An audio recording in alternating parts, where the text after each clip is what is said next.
BM1 Otto, newly BM1 Otto. We're here with another success stories, and no new questions, so we're going to keep asking the same questions. Why don't you tell me a little bit about yourself first? About myself? About yourself, about your career, about the Navy, and just a little bit about you. Cool. So, from a small town of one stoplight, and I guess you would say it was a little farm town.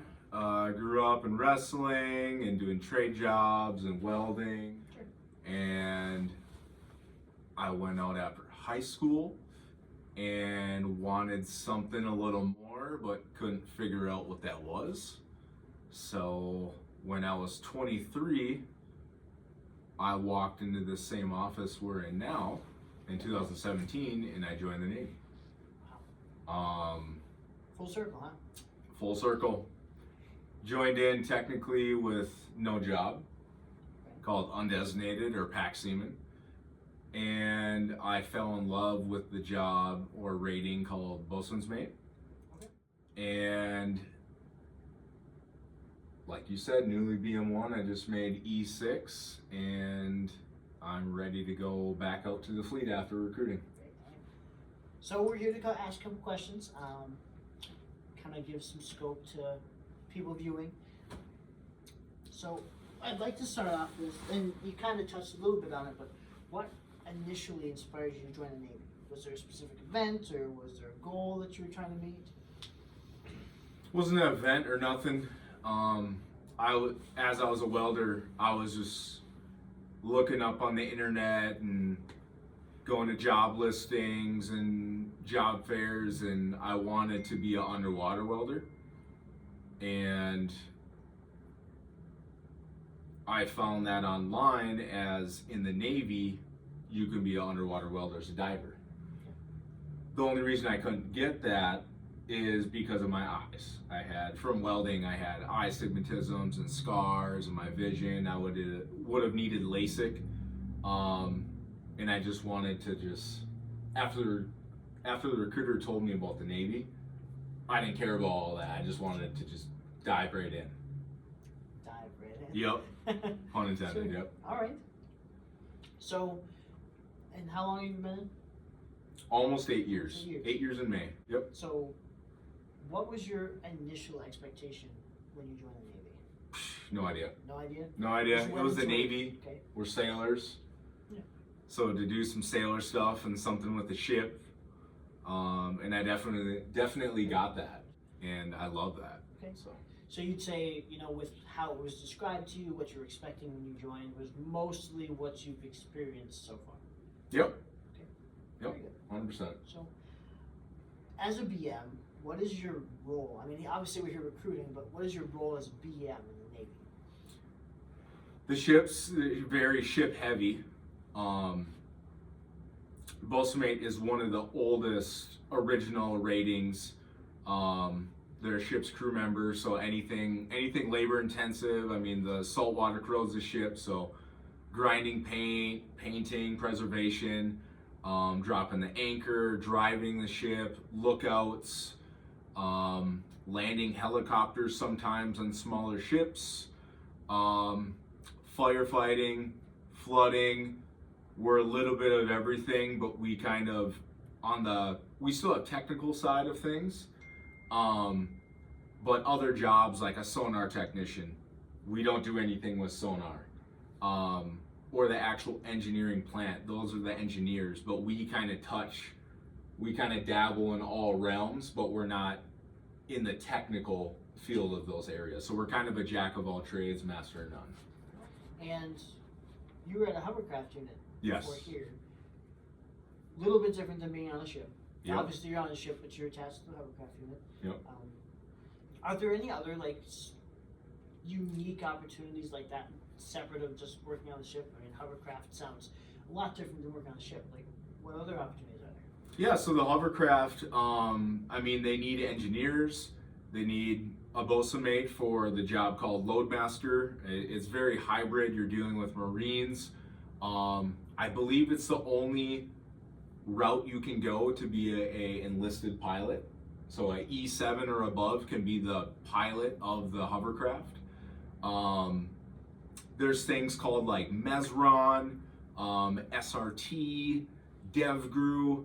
Those are working with special forces commands. You can be a small boat operator for a dive team or a SEAL team, even being a radio man or intel. They need those, and interpreters and things like that, even a yeoman for administration stuff on SEAL teams.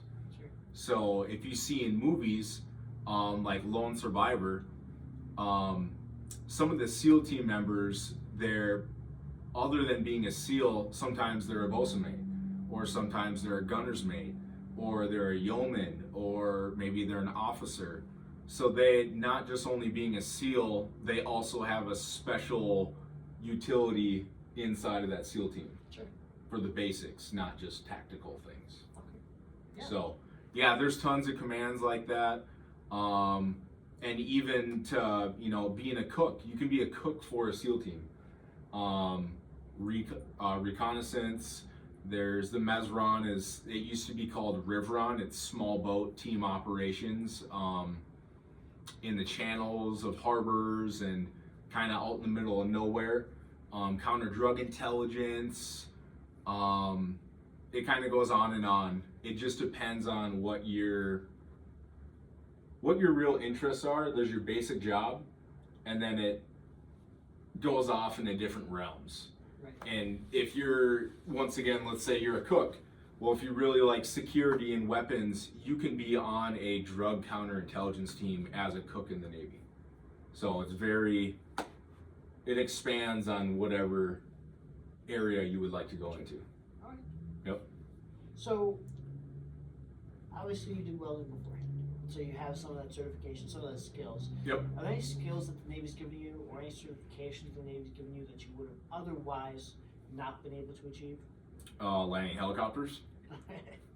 That wasn't in the job title, but they needed someone. The boatmates did do it on our destroyer, and I was like, yeah, I want to do that.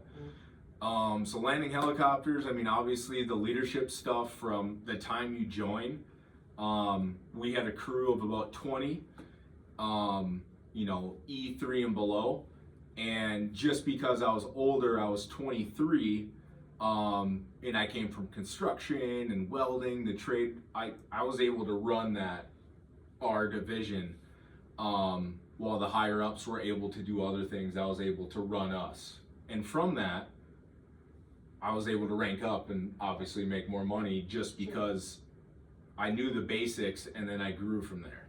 You did the basics, then you grew, you did some extra stuff you probably didn't have to do. Yes. Yep. Okay. So I just want to clarify for people listening, landing helicopters doesn't mean you're in the pilot seat landing a helicopter. Correct. Do you want to expand on that? Yeah, so on a destroyer, we have, on our destroyer, we have 2 heel hanger doors. They have the pilot, the co-pilot, the air crew, and then a couple of like the technicians and ordnance. So they have a tiny little mini crew for each helicopter. And us bosun mates on that ship, we would have to refuel them, land them, kind of once again do all the kind of the grubby kind of labor work on it, which I was all down for. So yeah, we would land them, as in take them off, send them off the flight deck, very small flight deck. The actual rotors droop off the edges. So yeah, we would land them, like they would be in the helicopter and we would land them. Use your hand signals and fuel them up. Okay. Yep, and on communication set comms. We would refuel them in air. We would run over casualty procedures. We had a crash and smash crew of, if something were to happen, crash and smash, we would know how to react to that situation. We had a search and rescue swimmer crew with a small boat. I was a small boat operator, and things like that. We actually had a helicopter go down in the Mariana Trench, and the whole crew was fine from it crashing. We had the search and rescue swimmer to that helicopter in like less than 2 minutes. And on a giant warship to get there in the water in 2 minutes is insane. Right. So, yep. Would you say that you faced any specific challenges throughout your career so far? Yeah. Yep. Would you like to name one? Yeah. Being from a small town, we kind of all from small school, small town, small family. We all know each other, and we haven't really expanded out, and really even left Minnesota. So it was a huge reality check going to Great Lakes, Illinois, Chicago boot camp, and out of the 40 people in my division, maybe 2 people were like me. So it was like, whoa, you know? So working together and seeing different cultures and traveling the world, like we went to Japan, it was just completely an eye-opener and way different. And yeah, it becomes challenging sometimes to, you have to lead somebody that you don't relate to at all. You don't have the same interests, and we got to work together and accomplish something. And that can be challenging if we're not cool with each other, or it's like we don't click, we still have to operate together. And it's just overcoming those obstacles of people with different career mindsets, different values, Yep. and I mean different ideas too. Yes. Yeah, and it's kind of scary sometimes, but after you do it and you get used to it, it's like everybody's in the Navy kind of for the same reason, to work together, be part of something more. So if you can relate little things like that, you can relate kind of that with anybody. Sure. So. Yeah. Okay. Yep. I mean, you kind of answered the next part of the follow-up is what you do to overcome that obstacle, that challenge. Okay. But I mean, really, you just work it out. You just experience it. Just do it. Like, you're gonna run into tons of problems, like so many problems, and you run into it, and you just learn from it. And literally, like, I have to write things down. So if something we're refueling the ship, and if we run into a problem or an issue and it happens on the spot, and then we go back, we debrief, and I take notes, so if that happens again, I know what to do next time. And that's with everything, even with recruiting, talking to somebody, I kind of take notes on them, and like, they might not want college, so why would I push college? Things like that. Yeah. Okay. So what's one lesson or value that the Navy's given you that's going to stick with you for the rest of your life? Always do the right thing when nobody's looking, Okay. even if nobody's looking. So and that carries out, if you do that, you always do the right thing, and even when nobody's looking, your life is just that much easier, because you're never in the wrong. Like, you're gonna come across to things where you can't do it correctly, or you try your best and you're just not capable of doing it, or just getting the laziness out of your life. Like, you drop something, don't just leave it there. Pick it up, or pick up somebody else's stuff. Even down to the small things, it carries up to the top, because that can snowball. You start doing the wrong thing, you start cutting corners, and then all of a sudden you're like scared to, when you're able to correct something wrong in front of other people, it can be just natural to you because you do it all the time. But then you have other people around you and you're trying to do the correct thing, but you've never risked it to do that. Now you're like kind of tied up with trying to figure that out. Right. So hopefully that makes sense. Yeah. Yeah. That definitely makes sense. And I'd almost like to add to that is the way I've always seen it is doing the right thing no matter who's looking. Yep. Nobody's looking. Or sometimes there's people who want you to do something wrong. They want you to True. do it in a manner that's unsafe, and that's haven't seen it very often in the Navy, but civilian side I've seen that happen. People kind of cut corners. They kind of do things one way, and it's about doing what's right no matter what. Yep. And there could be a situation where you have to cut a corner. Literally, you have to, right? Because of time sensitive or whatever. Are we back to welding again? It could be, right? That could happen. But yeah, if somebody's telling you to do the wrong thing to where you have enough time to do the correct way, you're gonna have to stick up for yourself. No, tell them no. And if they have a problem with that, well, if we talk to leadership and I tell them that you want me to do the wrong thing, oh no, don't do that, right? So yeah, other people can kind of snowball you into trouble as well. Definitely a thing. What do you think your most memorable experience in the Navy is? Becoming a shellback. Okay. You want to touch on that? Yeah, absolutely. Cool. You always get a smile when you tell the story. Yep. So, on a deployment, if you're on a ship out to sea, usually on a deployment, this is kind of the only way you would kind of go over in that area.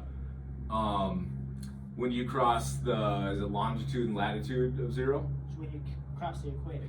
Across the equator, yeah. Yep. So when you cross the equator, we have a traditional ceremony in the Navy called the shellback ceremony. So that's when you go from what's called a slimy wog to a shellback. The best way to explain it is to join the Navy and go do it. Like, it'll happen in your career. But the whole ship puts on a big event. You might be bailing water with 8 fire hoses going into something. Like, you're never gonna bail at all. It's kind of like a fun, it's very memorable. Like, you'll never forget it. And it's not like an actual certification or like you have to be knowledgeable on things. It's just a team, a ship's crew event. It's very notable. You'll get a certificate for it. I got hanging up next to me. It's just a story. And you can have little cards, and you talk to other shellbacks and they've experienced it, and it's a talking point. Right. It's a part of our heritage. Yes. And for those who want to look it up, it dates back to long, long ago when they used to believe you had to request permission from Poseidon, yep. to cross the equator. And now it's just a ceremony, but it's stuck with us. With a lot of things have with the Navy. And it helps bond us, I would agree. Yep. For sure. Yeah. Totally agree. It's your favorite experience. Oh yeah, it was so fun. There's a smile on your face. Yep. So, obviously, that's a very unique event. Is there any other things that you have done that are solely because of the Navy? Obviously, that's one of them. Yep. Are there any other memorable experiences, working environments, locations you've been to that the Navy was the only way you'd be able to do that? Fleet weeks, something called Fleet Weeks. So on our destroyer ship, we pretty much showed off the naval warship. We're a full active duty crew. We were firing on all cylinders. We all have our jobs, and then we go out to like Los Angeles, and we're in our dress whites, and then like 1/4 of the crew will stick around the ship for the day and give tour guides to civilians. There was famous authors, and we had Machine Gun Kelly, the rapper there, Babe Rexha. We had a WWE event on our pier, televised. And then we go out, if you're not doing that, you go out in town of Los Angeles in your whites, and you go eat food, you have drinks if you're legal to drink. I didn't pay a dime for the whole week we were there. They love us, we're sailors, and then you give them the little flyer, go check out our ship. We have, a tent over there, and you'll get tour guides, and instead of seeing a decommissioned, like the Midway aircraft carrier, this is a legit warship ready for action at any point. And you get to go tour it. So it was super cool. We did 3 of those back to back. It was almost overwhelming because there was so much going on, but it was a blast. And to be part of, like, everybody's proud of somebody in the military, right? But when you actually get to wear the whites and go out in town and everybody loves you, it makes it that much more enjoyable to be doing what you're doing for a career. No, and I mean, I've never experienced Fleet Week, but just the idea of it sounds pretty fun. It's fun. So, obviously, you kind of had different career paths when you started. how has the Navy influenced where you are in your career and the direction that you're trying to get to, or your career path as you will? Okay. So I mean, at starting off, I just wanted to be an underwater welder, a diver. And as I got more into my career and got into the Navy, I just realized I just wanted to feel like I was important and to be doing something more. So yeah, I'm staying in. I already have that. And now, like, I just made E6 really fast, and I'm just learning, like, and I want to keep learning. And I've kind of came up with a new goal of, I mean, I want to make chief someday. I want to be a chief in the Navy at minimum, right? I obviously I would want senior chief or master chief, but let's just start at chief. And then from there, I would like to be a chief warrant officer, to where you're kind of a hybrid enlisted and an officer kind of at the same time. And I just want to be a technical expert on a ship, maybe a hovercraft unit, whatever, like that'll be down the road further. But I just want to help sailors. I'm learning the hard way on some things. And so if I ever get into that position, I would like to alleviate those junior sailors, like I am right now, to not figuring things out the hard way, and to just tell them, hey, I did that. You don't have to, like, you know, do it that way. This is how you do it. Right. Yeah, I just... So, end goals being a subject matter expert in some field. Yeah, and it doesn't, wherever this leads me, I'm not on a specific path. Like, I'm pretty open. Yeah. Pretty open. I just want to learn more, and I want to just, I love to be the enlisted pilot for a hovercraft. I would love to run a whole division of people. Maybe that's 30 people, maybe that's 100. Yeah. Who knows? We'll see. Sure. Yep. So, pretty lofty ambitions. It's going to take a lot of time. Yep. But it kind of leads into my next question is, how has the Navy affected your family or your community? I mean, my family's super supportive. They'd be proud of me if I was weaving baskets. No, they're super proud. I met my wife through the Navy. I have a 4-year-old son now. If I never joined the Navy, I wouldn't have him. My wife is in the Navy Reserve. She was active duty. She was a gunner's mate. She still is, but in the reserves. We love the Navy. We love the military. We like to move every so often. We like to travel. We like to just not be hunkered down forever. You know, like, that's why I joined, is because I didn't want to be sitting in a weld shop for 40 years with Bob and Mike, and they never leave and I never leave. Like, I want to just keep changing.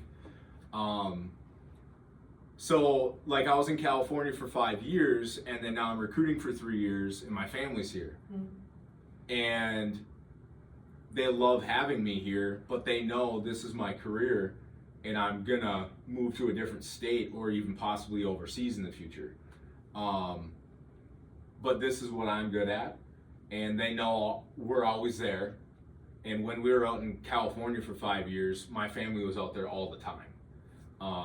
It was kind of an excuse vacation for them. Sure. They're like, oh, let's go see him, you know? And we have a house out there, and they don't have to get an Airbnb or a hotel, and I'm on the coastline. Like, life is good always for me in the Navy, which makes it good for my family, because that lets them, like I said, I never left Minnesota growing up till I joined the Navy.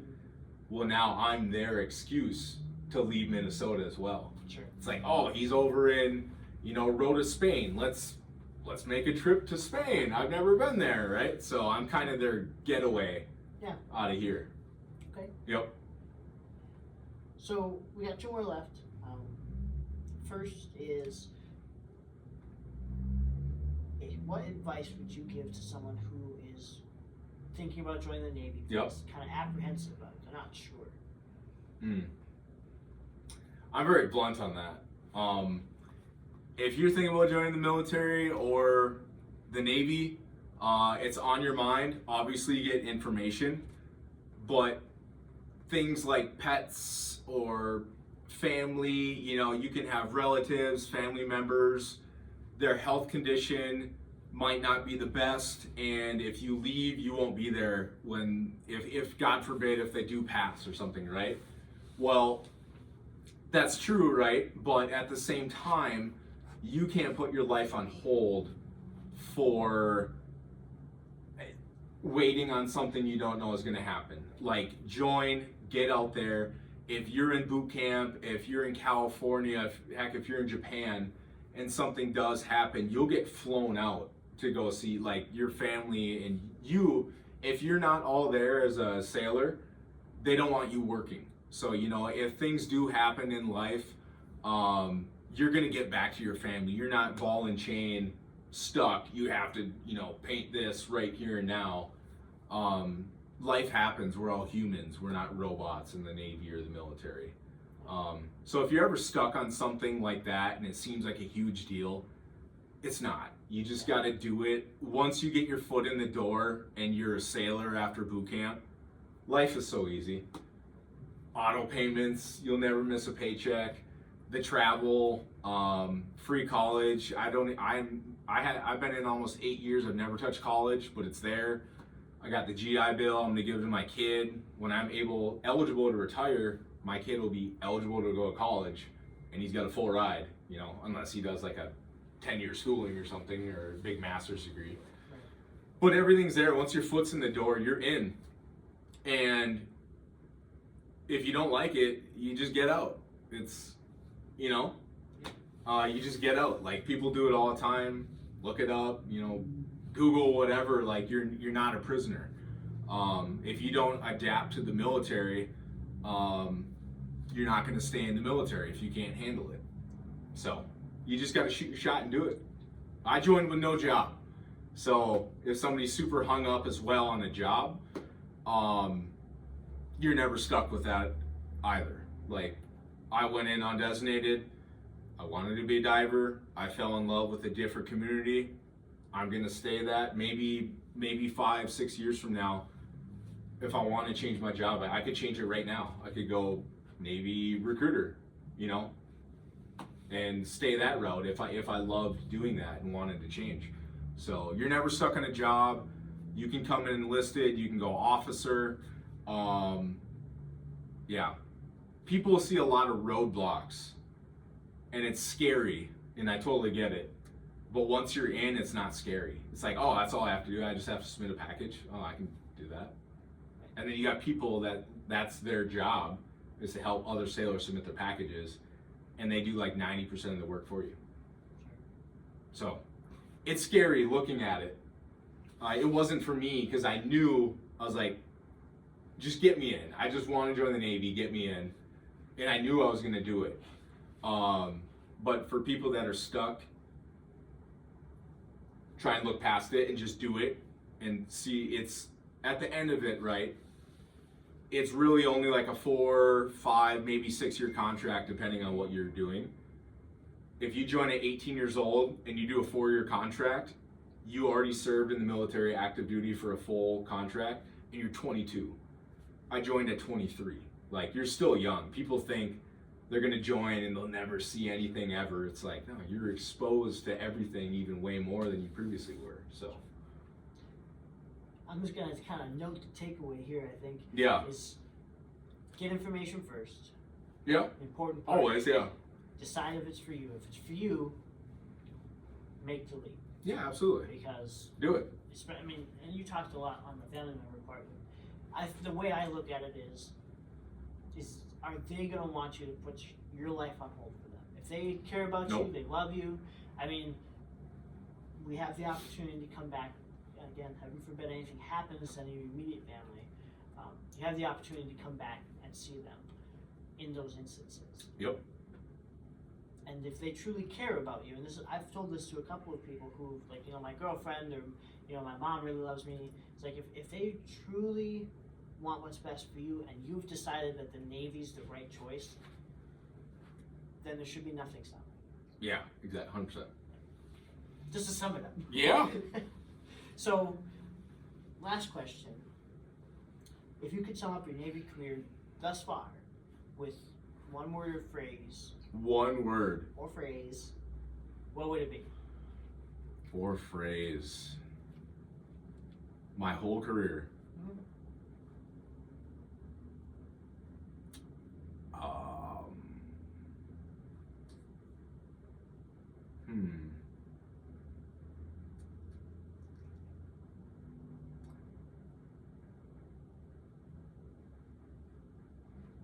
God.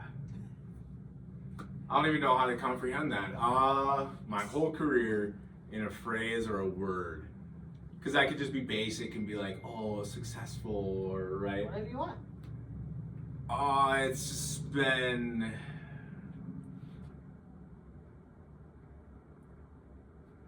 wild. I would put it as wild. Okay. Yeah.